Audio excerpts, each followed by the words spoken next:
২০২৬ সালে বাংলায় ১ম বার এত সুন্দর একটা ভোট হয়েছিল যে সবাই ভেবেছিল যে এই ভোটটা হওয়ার পর এত সুন্দরভাবে কেন্দ্রীয় বাহিনী দিয়ে, পুলিশ দিয়ে সবাই শান্তিপূর্ণভাবে ভোট হওয়ার পর কোনো কিন্তু সমস্যা হবে না। ভোটের রেজাল্টও ঘোষণা হয়ে গেছে, অতএব কোনো সমস্যা হবে না।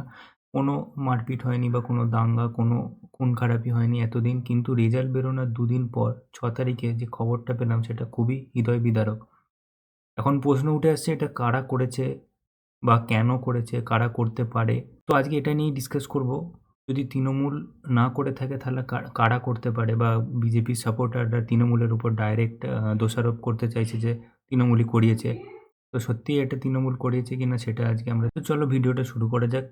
আমরা বারবার দেখেছি আগে যতবারই বিধানসভা ভোট হয়েছে সেখানে বারবার আমরা দেখেছি কিছু পোস্ট পোল ভায়োলেন্স হয়েছে, ডেথ হয়েছে। কিন্তু এই ২০২৬ এর যে বিধানসভা ভোট এটা একবারে ব্যতিক্রমী ছিল। কারণ এখানে ভোটেও সেরকম কোনো গন্ডগোল হয়নি, ডেথ হয়নি।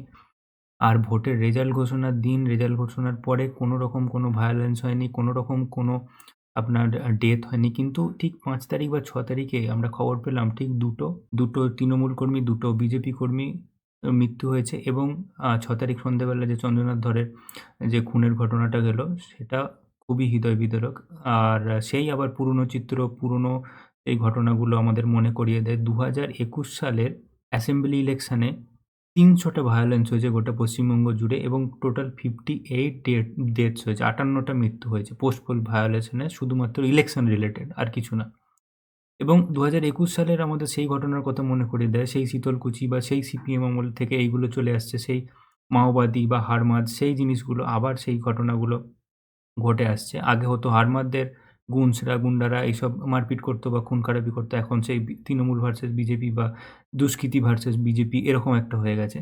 ২০২১ সালে সেই ঘটনাটা আবার আমাদের মনে করিয়ে দেয় যেখানে ইন্ডিয়া টুডের একটা রিপোর্ট বলছে, Bengal accounts for half of the India's election deaths. ইন্ডিয়ায় যত রাজ্যে ইলেকশন হয়, যেকোনো ইলেকশন হোক না কেন, সমস্ত রাজ্যে যত ডেথ হয় তার 50% ডেথ কোথায় হয়? পশ্চিমবঙ্গে।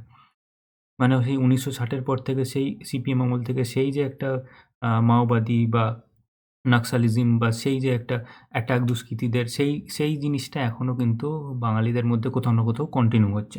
এখানে দেখতে পাচ্ছি আমরা একটা পুরনো খবর সেই কোনো একটা বিধানসভায় সিপিএমের ক্যাডাররা বা মাওবাদীরা তারা হামলা করছে একটা মহিলা পুলিশের উপর। তারা ইট পাথর কুড়িয়ে ছুড়ছে আর পিছনে প্রচুর লোক।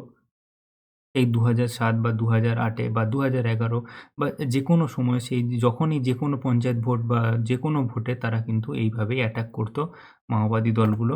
সেইখান থেকেই কিন্তু মানুষ মমতা ব্যানার্জিকে বেছে নেয় বা তৃণমূলকে বেছে নেয়।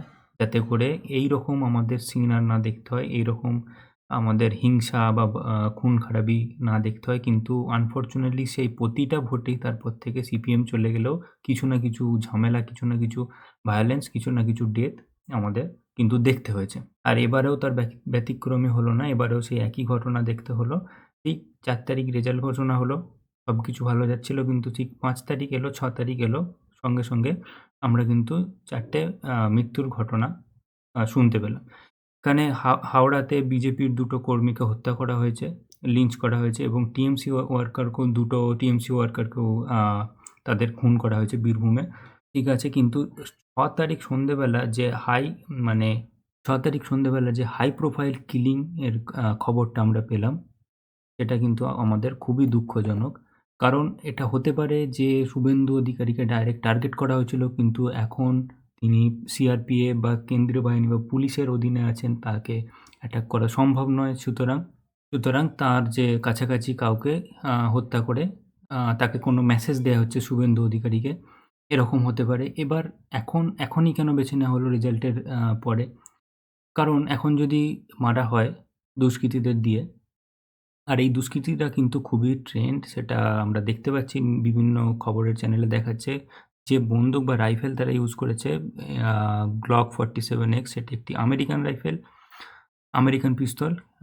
এটা সবাই কিন্তু অ্যাফোর্ড করতে পারে না, খুব দামি পিস্তল।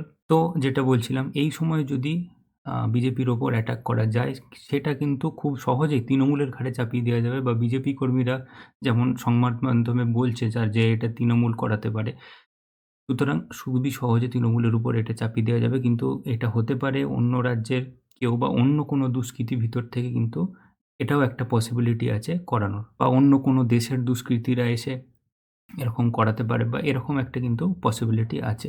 তো নতুন সরকার গঠন করার আগেই যদি এরকম একটা অ্যাটাক করে দেয়, অ্যাটাক করে দিয়ে কিন্তু শুভেন্দু অধিকারীকে কিছু নতুন মেসেজ দেওয়ার চেষ্টা করা হচ্ছে। তো এবার এটাই দেখার যে নতুন সরকার গঠনের পর শুভেন্দু অধিকারী কী স্টেপ নেয়। তবে একটা ভালো কথা তিনি বলেছেন যে আমরা আইনের উপর পুরো ভরসা রাখছি যে আইন যা ব্যবস্থা নেবে সেটা ঠিকঠাক নেবে। তো এটাই দেখার। তো ভিডিওটা ভালো লাগলে বন্ধুরা লাইক করে দিও প্লিজ, আর চ্যানেলটা সাবস্ক্রাইব করে দিও। আরও এরকম অ্যানালিসিস আমি আনবো।